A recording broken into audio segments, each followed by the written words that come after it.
Good afternoon. Welcome to our panel on Simplifying Hadoop. The goal of this panel is to discuss work underway to make Hadoop more enterprise ready. And part of doing that is to make sure that the insights gained from Hadoop are easier to come by. So we're going to talk about improvements that are required and are underway in the data management area, the infrastructure area, the Hadoop platform itself, as well as the application layer. My name's Chris Rice. I'll be the panel moderator. I work at AT&T. I'm the Vice President of Research and Advanced Technologies, and we've assembled an august panel of industry experts here to drive our discussion today. On the far right over there is Jonathan Gray. He's the CEO of Continuity. That's a tech startup dedicated to facilitating the building, the deployment, and management of big data applications within the Hadoop ecosystem. Next to him is Dr. Mazen Gilbert. He's the Assistant Vice President of Intelligent Services in AT&T Labs. Dr. Gilbert is an industry expert in speech and machine learning with 100 patents in his name. Yeah. Next to him is Ari Zilka, the CTO of Hortonworks, where he's been for the past 2.5 years. Prior to that, Ari held positions at Terracotta, Excel Partners, and Walmart.com. And finally, last but not least, Wiley Wilkins. He's the Chief of Big Data Capabilities and Strategy at AT&T Big Data. And prior to that role, Wiley was an executive in various roles within IT, software development, and the wireless industry. So welcome to our panelists. So let's go ahead and get started.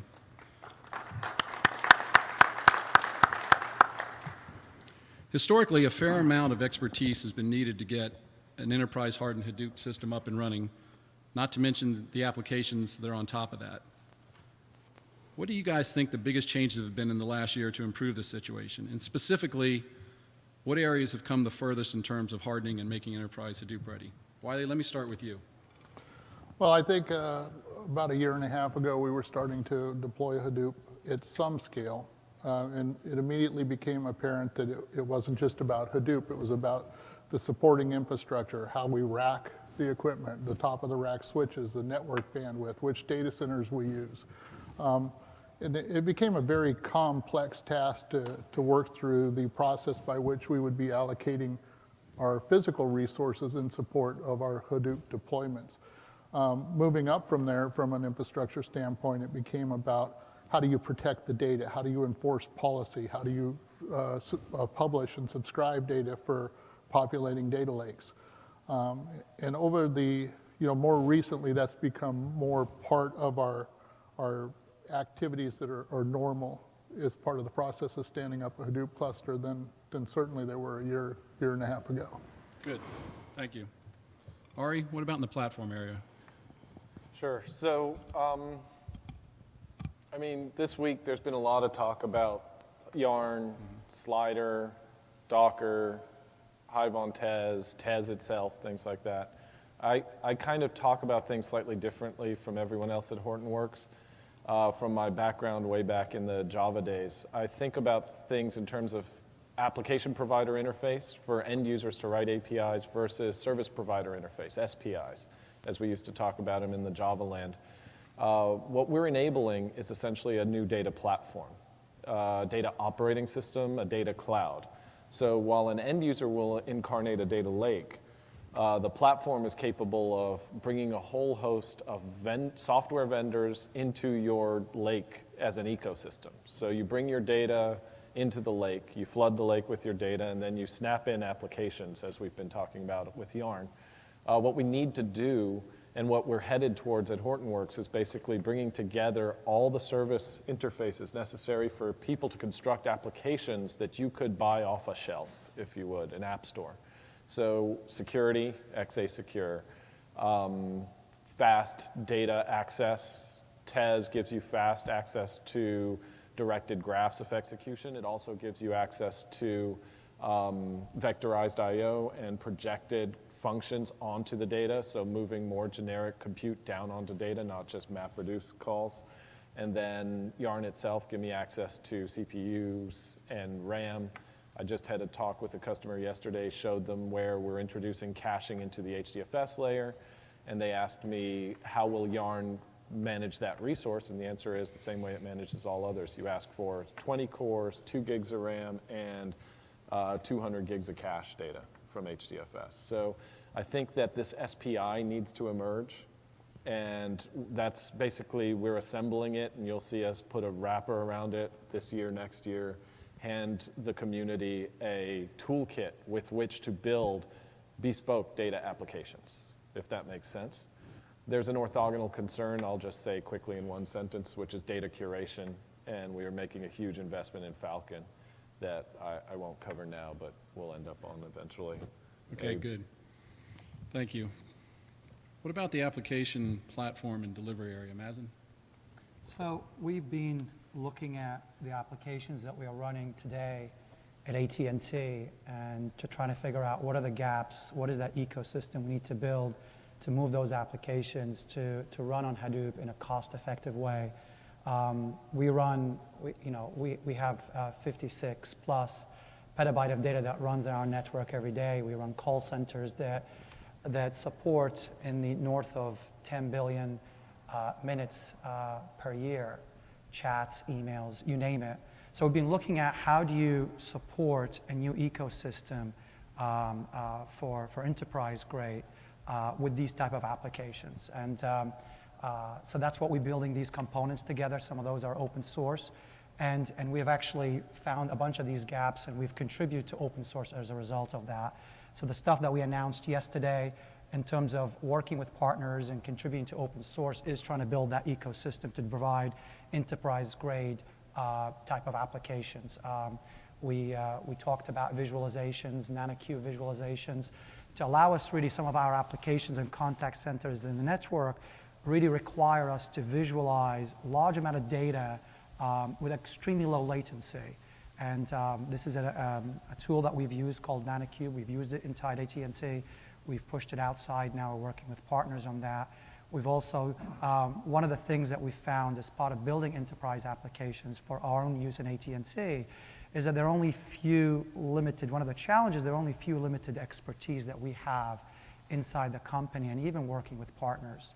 So one of the things that we announced yesterday was having the sort of social coding environment that allow us to build enterprise-grade solutions and allow a way to multiple parties to work together and push that as web services. So these are sort of, we've been looking at the ecosystem from the top down, from the applications that we run today, and what are the gaps sort of missing in moving those applications to a cost-effective, parallelized environment.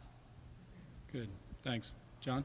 Yeah, so I'd say there's two major things that I've seen from my perspective. My background has been on the kind of real-time side of Hadoop and around HBase and those types of technologies. I think two themes I've seen this year that are driving tremendous adoption, I think, eventually is going to be around HBase itself and really the hardening of that core system, which is really an underpinning of a lot of application-type use cases. Because in applications, you often need to serve data. And you want random access to your data, reads and writes. And the story of HBase has really changed dramatically this year, where it's way less about, is it consistent? Is it going to lose my data? Is it going to corrupt it? No one's talking about that anymore. People are talking about how do I get 5 nines of reliability instead of 3 or 4 nines? And they're talking about how do I do multiple DR and multiple data centers? And they're talking about usability. How are people actually going to implement data patterns on top of HBase and stuff? And so the story has really changed, and people are really, really deriving value out of that as a kind of core infrastructure system. The other thing I've seen, and I think we're one company who's in this space, there's also a couple other companies like Concurrent or Databricks who are really focused on the application lifecycle, the development lifecycle, right? They're trying to create APIs that are easier to digest. They're creating kind of application performance management systems. They're creating deployment frameworks. And so they're really thinking not about these point open source solutions to individual architectural problems. They're really thinking holistically about the end user and saying, hey, this is a developer who's sitting down, and what do they need to do on a day-to-day basis to get started, to develop their applications, to test it, and then to get it into production. And you're seeing companies go after that entire lifecycle now, and I think that's really, really going to help with the adoption and lowering the curve and how much people need to learn about the stack to actually build applications. Good. Yeah, so I'm hearing got to grow the ecosystem, make it simpler, improve the developer experience, right? And so along those lines, there are a lot of folks now discussing this concept of Hadoop as a service, right? And saying, how this simplifies the infrastructure, maintenance upgrades, allows people to concentrate on data insights in the platform. Kind of give us your perspective on that. What do you think about that, Wiley? From a infrastructure as a service or platform as a service offering, I think that we have to simplify the process of delivering value to the point that the teams that are working on these insights and delivering the value don't have to think about the complexities of how I'm going to provision my Hadoop cluster, how I'm going to manage it, how I'm going to monitor it. They shouldn't have to think about things like, how am I going to enforce customers' policy around consent management? How am I going to anonymize data? There's a whole host of activities that have to occur in support of every insight initiative that we have going in AT&T, and those are common activities. And those are all options for services, and I think they'll emerge in the industry over the next couple of years. Good. Ari? So I don't know if it's fair, Chris, for us to take credit for the term data lake together, but I checked around. Actually, we heard it wasn't a good term anyway yesterday. So. I hear that all the time, but as far as I can tell, the first data lake ever stood up was between AT&T and Hortonworks, and it was called the data lake, and we ran with it. Both companies ran with it. And the net out to me is you build a data lake, and that's a place to land all your data. Literally, you flood it with data, but you've got to bring apps on top of it, like Jonathan was saying. Like, you've got to think about app lifecycle, you've got to think about multi-tenancy, you've got to think about workloads. One team is running Storm and Kafka, while another team is running batch ingest or machine learning with Spark. Who knows what people, and another team needs an HBase cluster, and they want that HBase to age out to ORC files so they could do 5 years retention and analysis on compressed data sets. And if you bring that data to different Hadoop clusters, which is how Hadoop 1.0 worked, you break the data lake concept. So you need to converge together storage and compute across multiple tenants. And as soon as you bring that compute in, Hadoop as a service makes sense.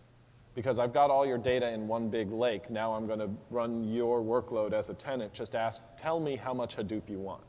That's how I kind of look at it. Yeah, and not to mention the network side of that as well. Yeah. Mazen?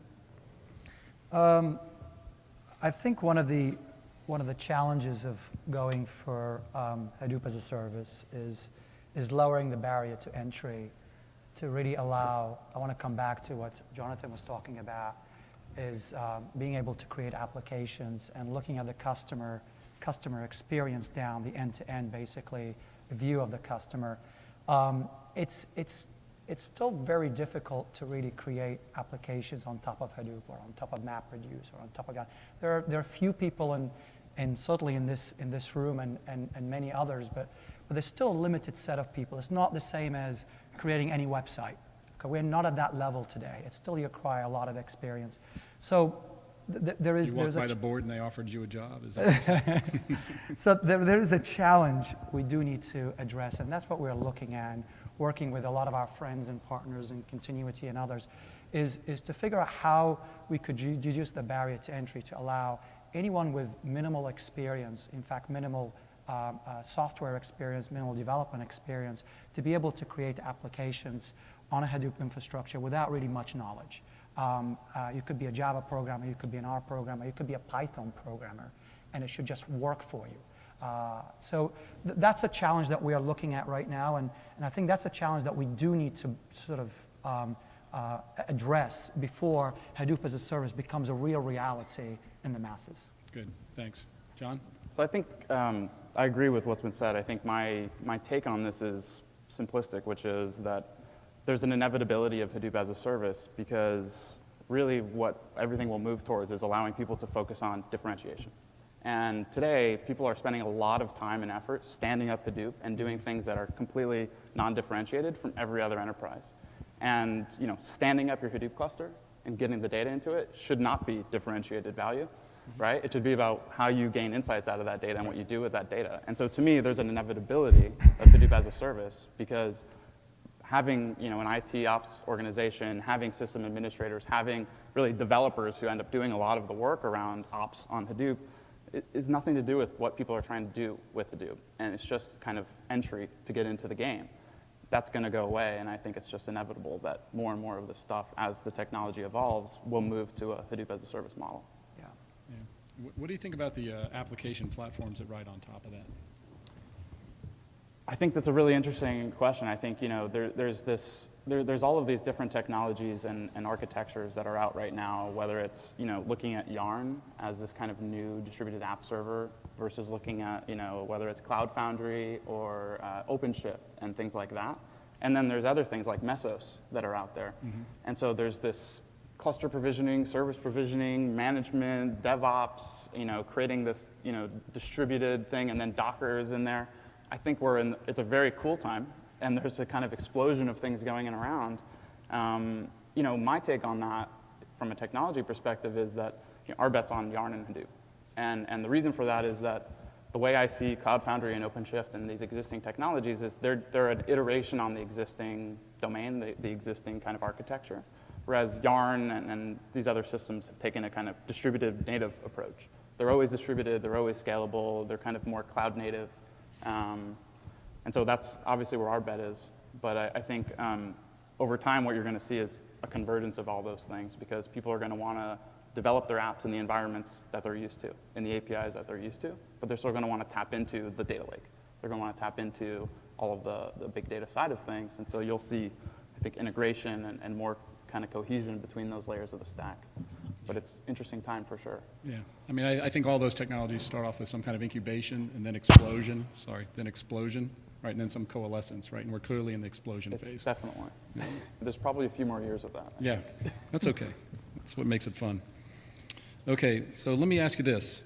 To be a successful data-driven company, right, and to embrace Hadoop and the big data philosophy, what are some of the capabilities or enablers that are currently not in the Hadoop ecosystem that you guys believe, and Wiley, you touched on some of these, that you guys believe need to be there for this really to be enterprise ready? And if you want, you can also tell me if you think they should be part of the ecosystem or if they're better off outside of it. I'm going first. You're going first. Okay. That's why I said So probably the biggest gaps that I see are both from an organizational approach perspective, as well as how the delivery of information and insights to business units. So most of us come from an environment where work activities are driven top down. And that's really not what big data is about. It's really about trying to find insights and drive those insights back to our business and help our business run better. Now, that in itself is a challenge. And one of the things that I see that even with our own cloud initiative, what's missing right now is a way to seamlessly create those insights and deliver them to a gadget-type dashboard where it can be consumed. And then if there's value in those insights as a collective around, for instance, we're doing fleet management and building management, and they can be turned into a product, how do you then take that and move it into the product space? So the whole realization phases from once you've got the data and you've developed the insights, the realization phases to get the value, that's the most challenging space for me right now. Okay. Ari? So you took one of my three. So I'll just go with It's two. advantage of going first. I'll just go with two then. And they're around global deployment. So the thing I'm seeing customers demand that's not part of Hadoop, and I will say needs to become part of Hadoop, is global metadata. So there's two scopes of global nature, if you will. One is like, I've got 50 clusters in a Hadoop as a service cloud, be it EC2 or on-prem, OpenStack, OpenShift. I need metadata across all these clusters because workloads will move between those clusters seamlessly. But then there's global as in Hong Kong, London, New York metadata. And that comes to topic number 2, which is globally distributed query execution. And Sean was going to cover it in his keynote. I had to step out right at the end after his demo. I hope he covered tethering of clusters in the keynote this morning. But we're working on the notion of dev and test in the cloud, production on bare metal, and taking samples of data, things like that. But we intend to go all the way to, I've got data centers A, B, and C. I want to not replicate the data and yet execute a query that joins A to B to C and do that at scale efficiently somehow, which is a physics problem, actually. So those are two major things that I think are missing from the ecosystem from a success perspective in mainstream enterprise. The mainstream enterprise is global, and the Hadoop cluster is data center tied. And that's something you're hearing the customers ask for now, I assume, as well, right? Most customers, actually, over 50%. Mazen? So there are two types of problems in big data that we're looking at. There are sort of the ones that we've been talking about as a community in the past couple of days, which is doing real-time, interactive, batch type of analytics and insights. These are sort of the traditional ones that we deal with every day. But there are also a new type of class of problems, the services that we run today, of how do you integrate big data with these services to really create intelligent type of systems that can make real-time, actionable decision-making, recommendations, predictive analytics, and so forth. And these are two sort of classes of applications we've been looking at. So when you look at this ecosystem and say, well, we really need to drive those two sets of services and those two sets of applications, and there are clearly many challenges and there are many gaps. The one I want to just add to what Ari and Wiley were talking about is I want to focus on the data part itself. We're spending a lot of time for this to be a success. Access to data is one of the key parts of the puzzle in here. Who gets access to data? And under what situation you can get access to data? So we've been trying to create a sort of a framework for data management to allow a large number. We're at a company of 240,000 employees. We have tens of thousands of data sources that come in at different speed, at different velocities. Figuring out how to create a marketplace in this ecosystem where folks come in, they're publishers or subscribers of data. Who gets access to that data? What kind of anonymization are applied on this data is really a huge challenge. And how do you do that in such a way that is repeatable, reusable across many services, across many applications that we deal with? So this is something that we've spent a lot of time on. I consider that to be still a key challenge.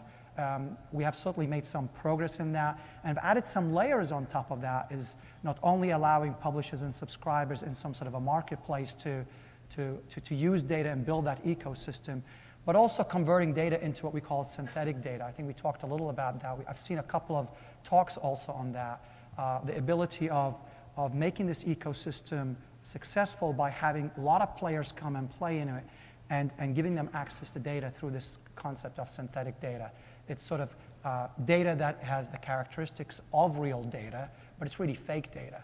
I think these are sort of, so I'm really focusing more on the bottom up in here, but that happens to be a key puzzle of this ecosystem for it to be successful. So Mazen, let me ask you a quick follow-up there. I mean, one of the things is that a lot of that data won't necessarily be in Hadoop now, right? And so there's some kind of adapter if it's going to go into Hadoop, Correct. But it's going to hit a bunch of different systems, especially in a company like ours. Right. So do you think that's something that's tangential to the Hadoop ecosystem, or do you think that's part of it, or what do you think for both the kind of data routing or publishing that you talked about as well as a policy engine?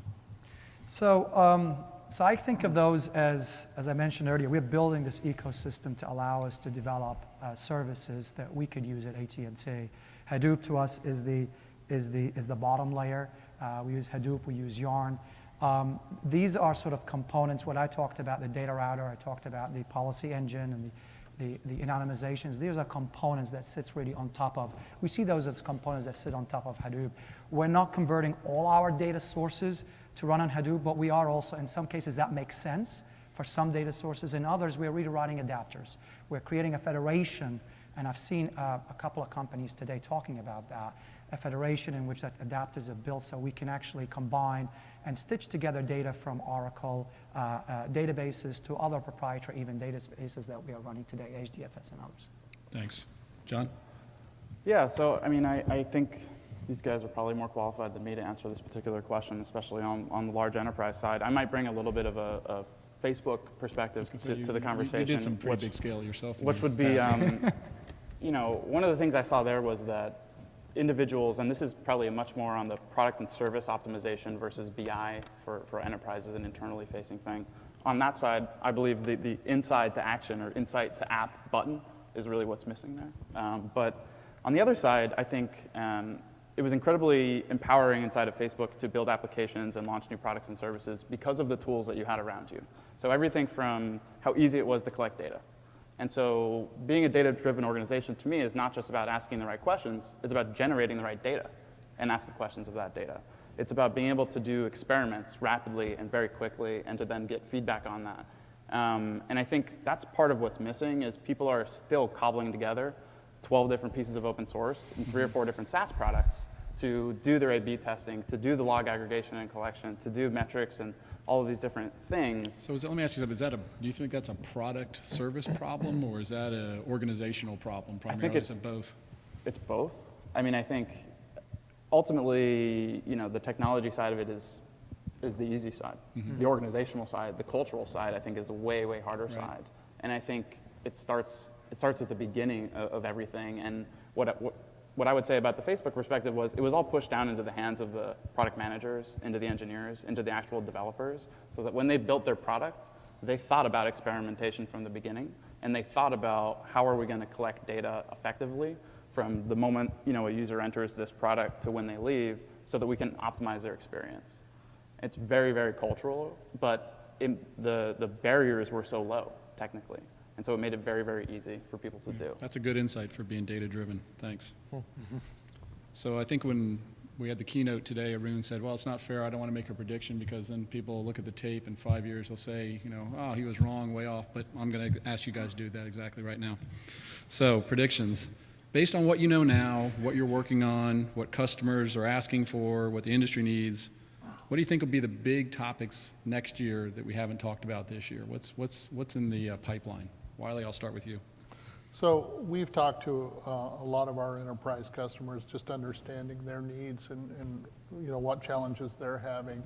And when we first started talking to them, it was all about getting to low-cost storage systems, moving everything to Hadoop, and it's $19 versus 23 cents. Right. It was the frenzy of moving off the higher cost systems to the lower cost systems, and now they're thinking about, well, what do I do now? Right? What's next, and where do I go from here?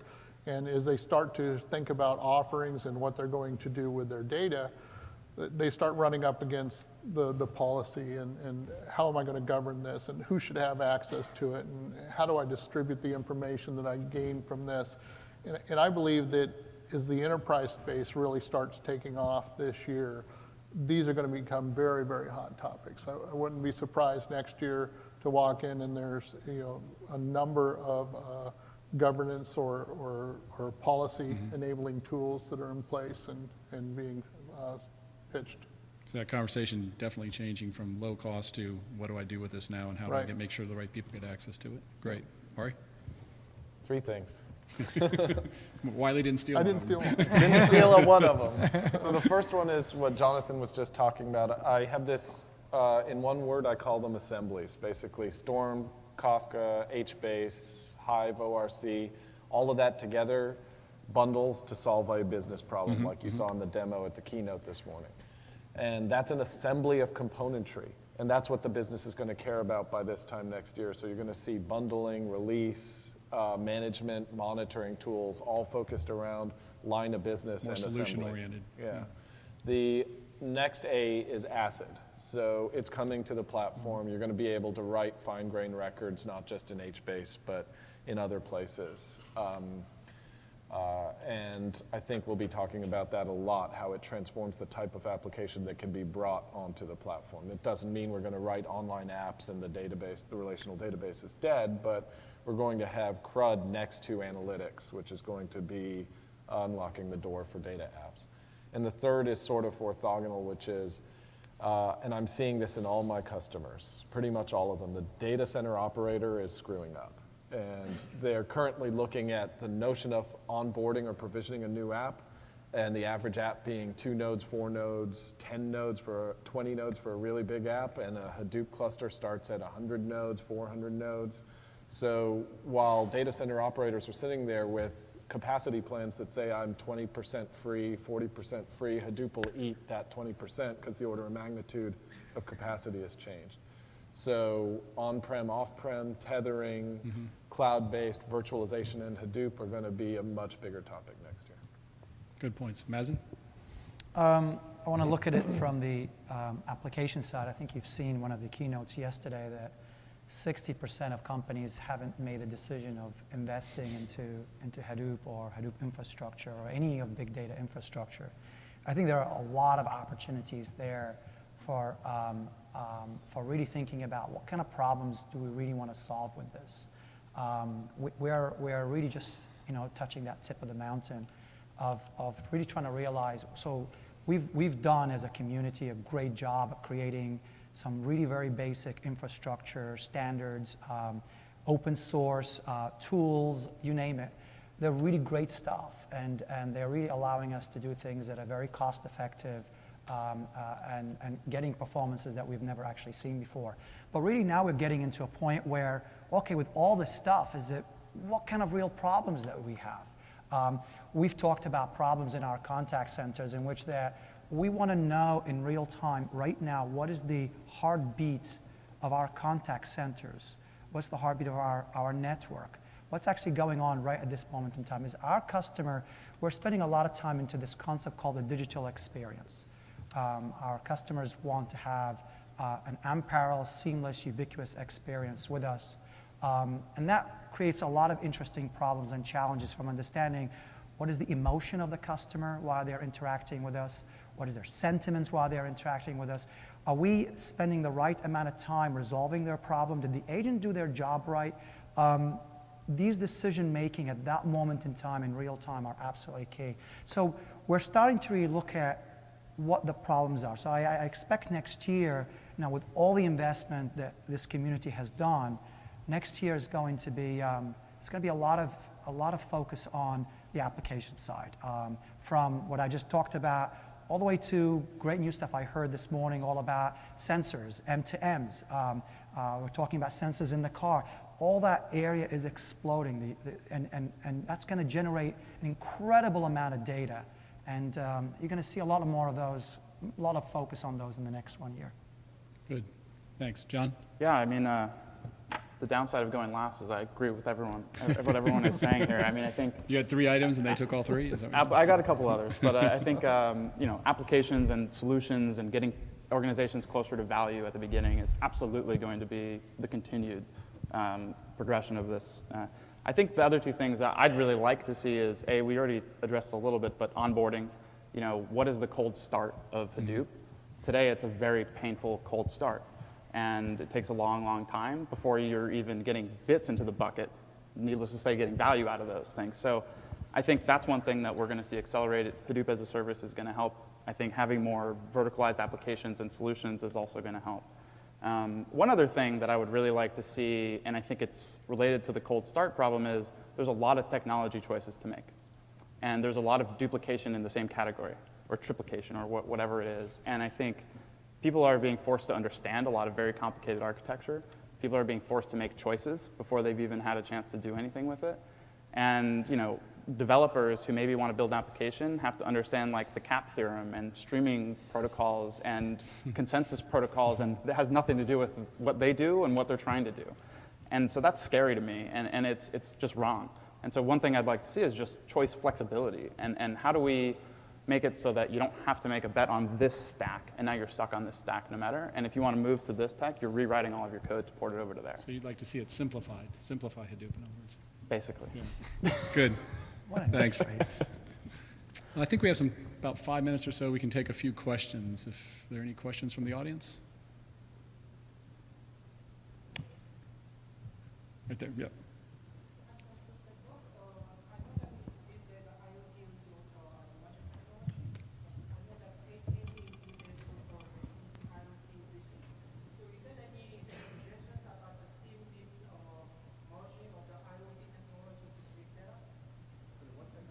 IoT as an Internet of Things? Oh, Internet of Things. Let me repeat that. I think the question is the discussion around the Internet of Things that was just brought up and how that will be seamlessly integrated in with Hadoop. Any ideas? I'll throw it out to the panel here. Go I ahead. can go. I mean, I guess my gut reaction is the demo we showed as Hortonworks at the keynote this morning is the convergence of IoT and big data. So big data is an analytics after the fact, what happened yesterday, as they said in the keynote. Internet of Things is what's going on right now. And most importantly with Internet of Things, I'm passionate, as is the rest of Hortonworks, on record the fine-grained data and retain it a very, very long time so that you could do downstream why did it happen and what if scenarios on your You historic. don't know what you don't know today. Yeah, exactly. So, and I guess I'll tell you one quick anecdote. I talked to a big consulting company who shall remain nameless. They bid on a Pratt & Whitney jet engine mean time to failure analysis project using Hadoop, and they took they basically took a video game flight simulator and ripped out the open source one, ripped out the code from it for the engine algorithms, and then loaded Pratt & Whitney's historical logs from various armed forces around the world into that thing and adjusted the simulator engines until they acted like real engines. So they put streaming together with historical data and landed on, they could compute what componentry in a Pratt & Whitney engine was going to fail more accurately than any government or Department of Defense specialist contractor. And this was just a generic, Big Five type contractor, and they put Hadoop and historical data and Internet of Things and open source all together. So I think that our demo showed that. We put Storm and Kafka and HBase and Hive and ORC together. The only non-open source part was Microsoft Excel, but that's pretty much ubiquitous at this point. I think that your question is a brilliant question. I think the answer is streaming, Lambda, and Hive on Tez kind of come together and start to solve that problem in the right way. Yeah, I definitely think the streaming is a big piece of that. Anything? Go ahead. So you mentioned about federated systems in an enterprise like Oracle, Hadoop, or Teradata. So going forward in future, do you think one Hadoop distribution can cater all the needs of an enterprise, or will there be a federated Hadoop distribution also in an enterprise? Well, I know you want to answer that one. So let me repeat the question. I'll Just- stop it. let me repeat the question. So the question is, right now, we're worried about federating data from different sources and bringing it in. And are we going to need a federated Hadoop environment to do that as well, or a different platform? The answer is simple. Hortonworks doesn't care how many distributions exist as long as they're all the same one. That sounds ironic and internally contradictory. What I mean is Apache Hadoop is Hadoop. That's what I mean, not Hortonworks Hadoop, not someone else's Hadoop. Apache has to be where all the goodness lands. And we always give the same example as Hortonworks. It's Linux versus proprietary Unix, right? There was IBM AIX, SGI IRIX, Sonos, Solaris, and I brought it home for people yesterday talking about FrameMaker. That was a $50,000 a seat word processor compared to Word at $50 a seat. And that's because if you've ever written X windowing software like I have, it takes you years to get that thing stable and smooth. And Windows is so much easier, but a totally different team with a totally different skill set. It costs them a ton of money to build that app. Linux has leveled that off. There is no difference. OpenOffice, whatever, NeoOffice. You can write once, run anywhere, actually works for the most part. And that's what we want to happen for Hadoop. Level out the playing field. There's one definition of Hadoop, one standard interface, and one standard set of behaviors. And is there room for more than one vendor to sell distributions of Hadoop? Yes. You saw Doug Cutting and Arun Murthy on the stage. They are good friends. They talk regularly. It wasn't an act on the stage. That's how we function. The third largest contributor to Hive last release is Cloudera. And they're working on Impala at the same time. So the distribution question to me, should we and other vendors exist, is the wrong question. Is should Apache be the nexus of all goodness of Hadoop? And that answer is unequivocally yes. Good. I think we've got time for one more question.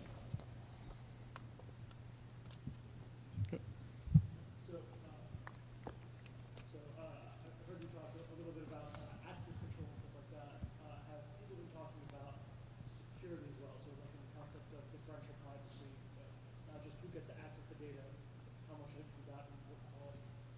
So a question around not just the controls, but actually the display of the information for security. Mazen, you want to take that one? So yeah, so do you have a specific question, or you just? Well, so it's unfair for me to ask it to you since I'm at AT&T anyway. I was actually hoping to hear from either the other panel. Okay. Okay. I'll let Jonathan in that case. Not sure I totally grasped what the question was, but So let me clarify a little bit. One of the things that was mentioned as being, what's coming up is access controls and things like that, right? Security. So one aspect of that is who can touch the data and look at it. But another aspect is how identify it with the data as it comes out. Right. So I think what views, not the input, but the output for security. yeah, I mean, I don't know that there's much to say about it besides that absolutely. I think that's going to be a huge part of the story moving forward. I think what level of the stack it's going to get solved at is definitely an open question. Yeah. Good. Wait, let me thank you for being an attentive audience. Let's thank the panelists for their time.